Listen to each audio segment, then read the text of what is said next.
Should we start a podcast? Also, should we start a podcast? Hey guys, Victoria here, and welcome to The Geeky Sandbox. Today, I'm here with my best friend, Monica, and we're going to be doing a spoiler review over the movie Renfield. Definitely feel like it was worth the wait. I'll just start off by saying that before we tell you what the movie was about. I managed to stay spoiler-free for the most part. Do you? Or did you get spoiled? I think I was working too much to get spoiled. Yeah. I don't know how many, I guess people in my friend circle went to see it aside from us. So I think that helped a little bit too. If someone was like, hey, what is Renfield about? I just want a brief description. Renfield is about Dracula's manservant who, in the present day, has realized how bad his relationship with Dracula has gotten. Yeah, that's pretty much that. In this modern world that he's in, that he doesn't have to have that sort of relationship with Dracula. He can be his own person. He can live his own life. He can buy colorful clothes. Yes. He can have Macy's. A makeover montage at Macy's. He could do all of that. And of course, Dracula does not like that. And so that's kind of a whole, the consequence of wanting to make that sort of change. And then of course you have other subplots going on with Awkwafina's character. She's a cop, a traffic cop, right? Yeah, in New Orleans. Yeah, oh gosh, you're right, it is New Orleans. And there's a crime family in the city getting away with stuff since her father was murdered by them. Renfield sees someone who could be a potential victim and he follows them. Turns out it is a support group for people in narcissistic relationships and he sits through it. I did like how they pointed out that he's the one with the real power in the relationship and you're like, what? And then it comes full circle at the end. And instead of getting innocent people, he gets the narcissists. He takes these sort of people to Dracula and it doesn't satisfy Dracula because they're not innocent. And in an attempt to try to get him a school bus of cheerleaders or a group of nuns. That's where he meets Awkwafina. Her paths cross with Renfield and the crime family. They all kind of come colliding together. Kid Lobo, or the youngest Lobo member, who was played by Ben Schwartz, he gets embarrassed earlier because he has, was it cocaine or something? I don't remember what he had. He has some sort of drug. It was cocaine. There's like a bunch of witnesses or I guess that comes later, but there's just too much there and he like slips through Rebecca's grasp. Yeah. Oh yeah, all the time. And then like specifically he slipped through that traffic stop, even though she arrested him, like he gets away, just kind of like, shake that off. She does go to dinner with one of her partners and that, like Monica said, the family does show up there, or the mob family, the mafia family or whatever, because they're like, Lobo's mom, Queen Lobo. Yes, the head of the crime family. She's like, okay, you're kind of making the family look weak and bad, and we need to make people fear us again. And so they kind of go through this whole thing where she says, you need to go like actually scare her. And so that's kind of what's happening. And so through that, Lobo's actually going to try to kill Rebecca, and that's when Renfield steps in and he sees that Rebecca's willing to put her life on the line, and the types of stuff that he learns the types of things that she's dealing with, and how she has like a brave heart and a good heart, and how even though she's kind of surrounded by like this toxicness and this toxic environment, that she still chooses to be a good person. And so that kind of motivates him to try to continue to stand up to Dracula and use the tools that he learned in his support group. Let's just say eventually Dracula finds out. He finds out because they try to track Renfield back to where he had been staying and the place he frequented the most, which was obviously to report back to Dracula or try to bring him victims. Lobo's like, so you're for real, Dracula? What is this? And eventually Dracula's like, okay, you have power. I want to rule the world. This is great. Awesome.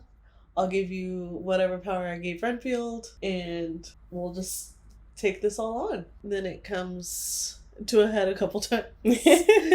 Oh, you're right. Yeah, so we find out very early on, and we're not sure because it's said through Rebecca, that there's a lot of corruption in her police department, and it turns out to be very true. Yep.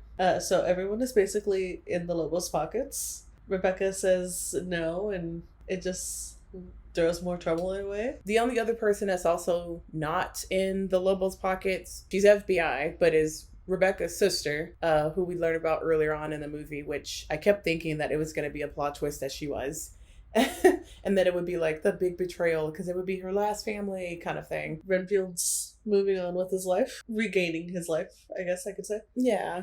Cops show up, which leads to some of my favorite scenes, but we'll get to that in a second. He does go back and he's like, I'm going to take all the stuff you love. And he like shows up at Renfield's apartment, and I don't know about you guys, but that's, I don't know, that's probably one of the scariest parts. Your safe space, and then somebody you don't want there is just there. I don't know, it's just terrifying. Renfield not even, like, in that moment, not feeling like he could find the words to, stand up for himself, really. Yeah. Because this person is just... manipulated him for so long in such a way that he's lost his own opinion and ability to speak for himself and questions everything. I think he was trying to gaslight him the entire time that they talked. Oh yeah, like especially playing victim. Like, you hurt me. Yeah. After everything I did for you. Things do come to a head a lot because Dracula does kill the support group that Renfield had as a punishment, in some ways to, pay him back for what he felt like he did to him. And then obviously they find Renfield in there with all the victims of the support group.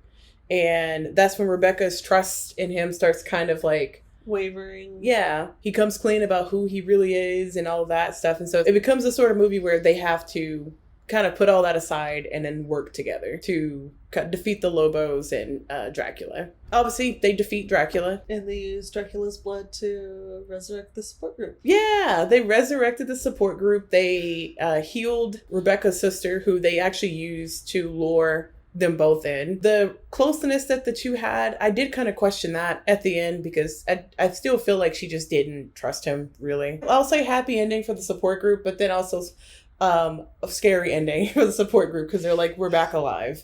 Yeah, we died for a while. It's not an overly complicated movie.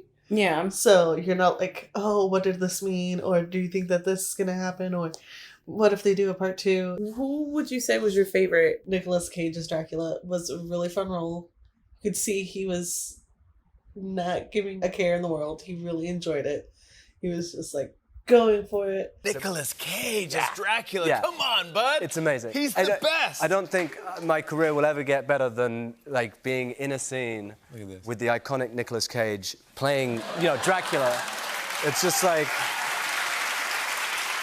and he's having so much fun, and he's brilliant in the movie. So it was amazing to shoot it. But I'm actually gonna go for Nick Holt. Ooh. So obviously, when you're with Nicolas Cage in such a role, he's gonna be so extra, and his performance was so grounded for the fact that he's playing a character who has been around for a couple centuries and eats bugs and has these powers in his Dracula side. Like, he does a really good job with such an outlandish role. There's some parts where you're like, oh, I'm caring about you. Like, I want you to be okay. Like, I want you to, get some therapy. I want you to be all right. I want you to be all right. I want you to deal with the repercussions of your actions, but I want you to be okay. You're getting there. That's actually really good. I didn't think about that because you're right. It is a lot to be in a movie with Nicolas Cage. Nicolas Cage has become that name over time that everybody knows, or, everybody wants to work with him. And then when you do, it's like, some people have described it as intimidating. Like with Pedro Pascal, was like, he's a huge Nicolas Cage fan, but even when he was in the movie with him, he was still like, I'm nervous, Yeah. So,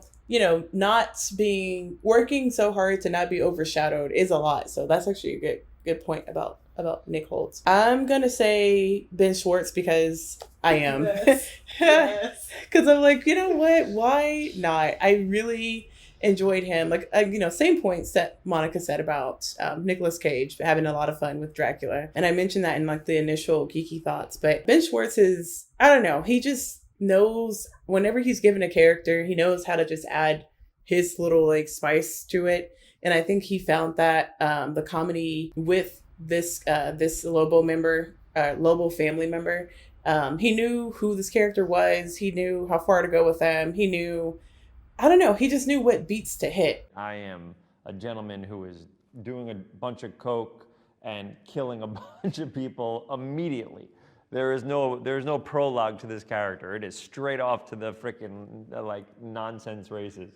So to that end, it was very exciting. I've always wanted to do that. I love watching Batman and watching Batman for like Joker and stuff like that. So the idea that I can play someone that's a little unhinged and bad, even his intentions when he's trying to be good at something is good at killing or good at doing drugs, was a blast. I think that was kind of one of the things that I said that I felt was kind of missing from, or that I was disappointed that was missing with Rebecca, Awkwafina's portrayal of Rebecca, because Rebecca is more of a forefront character to me than Ben Schwartz's Lobo. Mm-hmm. And there were times where I felt like I would probably be remembering what Lobo said in a scene, prior, and then like maybe forget what Rebecca said. And sometimes it could come down to delivery of like those lines and like comedy, maybe things that were cut, or maybe what take they decided to use. No matter what, Ben Schwartz's comedy, whether ad-libbed or not, it just worked well. What did I fucking do? This ain't throwing drugs at us? Yes! I didn't do anything wrong! Fuck! Cocaine! And it was a nice contrast to his scenes with Nicolas Cage, or even his scenes with Awkwafina and his family, the actors that played his family and whatnot. Yeah, I will say Ben Schwartz and Nicolas Cage do great jobs of not necessarily portraying these characters as caricatures, mm-hmm. but very much larger than life. Yeah. Kind of personalities, which was really fun. It kind of lends itself to the whole idea that the movie knew what it was supposed to be, like script-wise. We were talking about this before we hit record.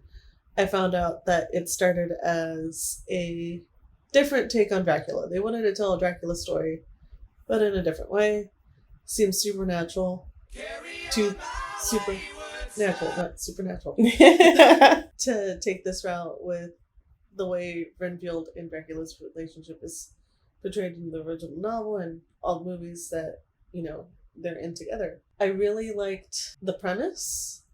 I do feel like the cop and Lobo stuff wasn't necessarily needed. I felt it was used more as a plot device to move the story forward. Yeah. But there could have been a lot more internal stuff going on. I completely agree. Stephen and I were actually talking about that yesterday. I wanted less of the Lobo in like Rebecca stuff. Yeah. And I wanted more of just Dracula and Renfield. Yeah. But I know that they needed like you said, something to move the story forward, and having these other characters that are in this 21st century world that could be there and be examples for what the world is like for these characters.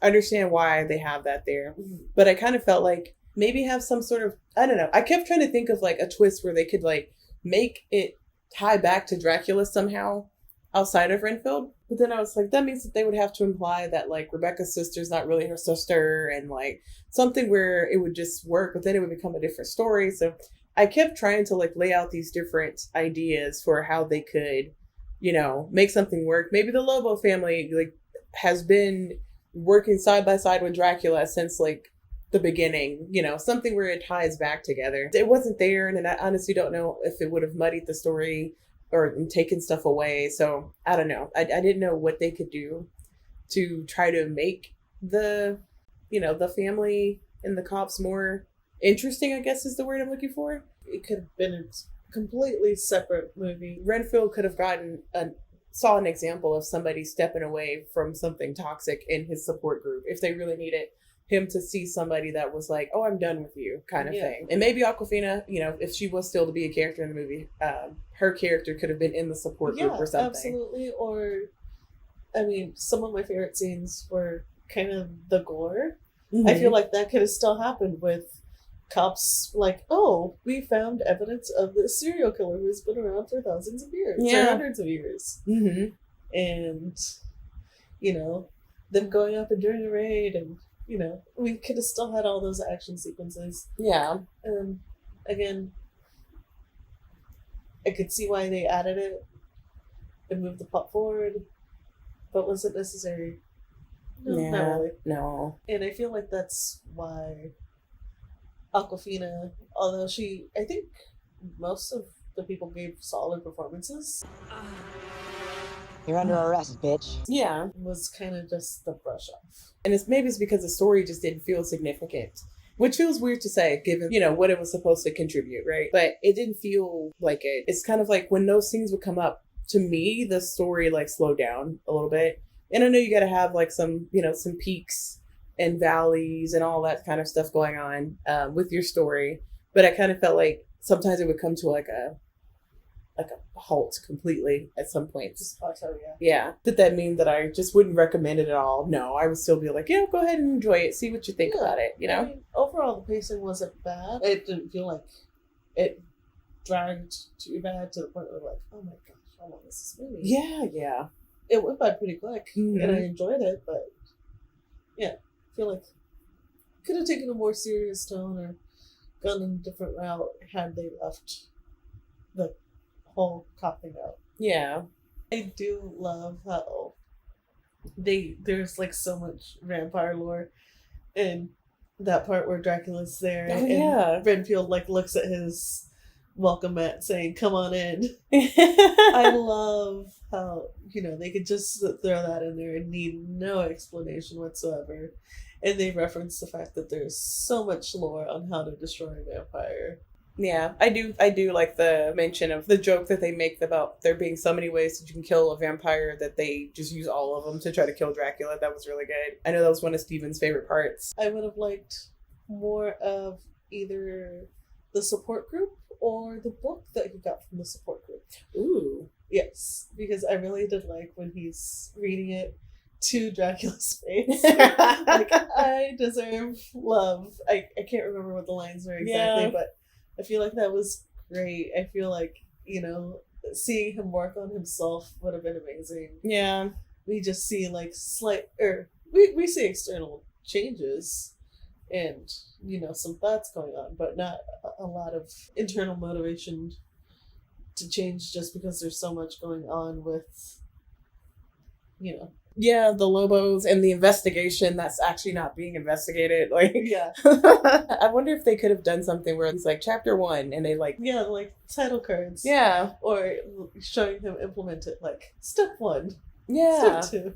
And then he finally tries to read Dracula's face and it just doesn't work. Yeah, there were some parts I really liked, but I feel like I would have liked more of the therapy, especially since that's kind of the central focus of the movie. Yeah. That's Dracula and Renfield's relationship. They showed the group therapy stuff in the trailer, which I really wish they hadn't showed so much now looking back. Obviously the well, come on in part where he tells him to come in to the support group. That didn't make it any less funny. But I would have liked to have seen more of them too, because they were some of my favorite parts, just seeing them not really understand what Renfield does or what his relationship is, but still understanding on a basic level that you're in a terrible relationship of some kind, them still having that understanding. I thought that was still well done, because it kind of felt like they were just the punchline, and so that's why I kind of felt well, if they were going to be the punchline, then maybe not put it in the trailer. Also wish that they took more advantage of the fact that they are in New Orleans. They mentioned it, and then they went to Cafe Du Monde, and you could see Jackson Square, and that was it. Yeah. Maybe it's because I had spent the week previous in the French Quarter that I would have liked a little bit more, but I mean, God, even maybe seeing Dracula go out at night. I kind of wanted him to leave, to see him just kind of walk around New Orleans and just get into some stuff. I know Renfield does his bidding, but I was maybe he's you know what, Renfield's taking too long, I'm gonna go out. Yeah. I understand it was probably because he hadn't grown to full power yet. Yeah. Is that the first case? Yeah. He won't grow to full power Exactly. He won't grow to full power. What? That's so weird. Why would you phrase it like that? But yes. I do love how they like completely accepted that's how Renfield is speaking. Yeah. That's how we're going with it. No All right. judgment. They're like, okay, yeah. Sure, that's it. You could grow to full power. I did wish that they used the stake. Oh, yeah. Because when they're getting ready to go after Dracula, they're like, okay, let's do this. Let's get some guns. Here's a stake that we can stab him in the heart. Never And saw that's like Steak. the one thing that they never catch. Steak never made an appearance. Would you watch it again? I would. If it came on TV, I would sit down and like just chill and watch it. And, you know, it's a movie that you don't have to think too much. You're not gonna, you know, wander about it for days on end. You're like, oh, what happened to the kid at the end? It's not that. It's a good turn your brain off and enjoy yourself for a little bit kind of movie. A lot of times we are like theorizing about things and we're wondering if this person actually made it home at the end of Inception and things like that. So like it's nice to be able to have something different where you just kind of just hang out and just enjoy the movie for what it is. I like that it didn't try to be sparkly and fancy, and it was nice and fun and funny. It came in, checked off the boxes that it needed to, and it left. It didn't like linger too long. It wasn't like giving us too much to where you're like, like you said, looking at your watch and you're like, oh, this is kind of long. I definitely would recommend it. All right, so our rating, I did say that we would try to include overall rating if we combine all of us together. I'm gonna give it a 4. It is thoroughly enjoyable. Again, you can just turn off your mind and watch it and laugh and, maybe get a narcissist out of your life. That's always great, A twofer. I gave it a 3.5. I think I liked it a little range, because I enjoyed it and I feel like it was good. Like I said, I still really did want them to just kind of cut that like police in the investigation storyline. I don't think it was really needed, but I still liked everything that they were trying to do with it and the story in general. And like we talked about, Nick Holt and Nicolas Cage kind of carrying those characters of Renfield and Dracula. I thought it was nicely depicted and well written. Steven gave it a 3. He felt the scenes with Awkwafina's character kind of expo dumping a lot of her like past wasn't his favorite. Jesse gave it a 3.5. He said it had some genuinely funny moments. He wanted more Nick Cage. Aww. And he wasn't feeling the cult plot. What? Oh my God. I think that's a universal thing. Yeah. Ding, ding, ding. It should just be across the screen now. So I guess like if you round all of us together, I think we all come out to like a 3.5. Yeah. Thanks for, I was going to say thanks for coming here, Monica, but actually thank you came to me. Yeah, thanks for letting me come here, Monica. Do you have anything to recommend? I did just finish Crazy Ex-Girlfriend. You finished it. I finished it. How do you feel? I enjoyed it. That had the introspective psychological elements of things that I felt this movie kind of chose not to do. Yeah, I found out it was the lowest rating show to ever get a season 3 and 4. Ooh, really? So, you know what? I can see that. I can see people underestimating it. I mean, I did, so. Yeah. I was like, it has singing and dancing, and I was like, what's not to like about it? But then I didn't get a chance to watch it, so I'm like, I was part of the problem. We both were. Yeah. I'm watching them in order. Craig of the Creek on HBO. It is a Cartoon Network show, and I'm on season 3. And I enjoy it. It's a nice, very fun animated show. It does exist in the same universe, the Steven universe, and I have been having a good time with it. I put it on in the background, or I watch it late at night before bed, and I've had some unexpected laughs with it. I know Deontay first recommended it a while back based off of some clip he saw online, and I'm happy that I started it. If you are new around here, don't forget to hit the subscribe button so you can get more reviews like this, and let us know down in the comments, have you seen Renfield yet, and do you plan to see it? Do you like vampires? Should we start a podcast? Also, should we start a podcast? That's an ongoing joke every time we do it. Yeah. Should we start a podcast? Let us know down in the comments. But yeah, until next time, we'll see you guys later.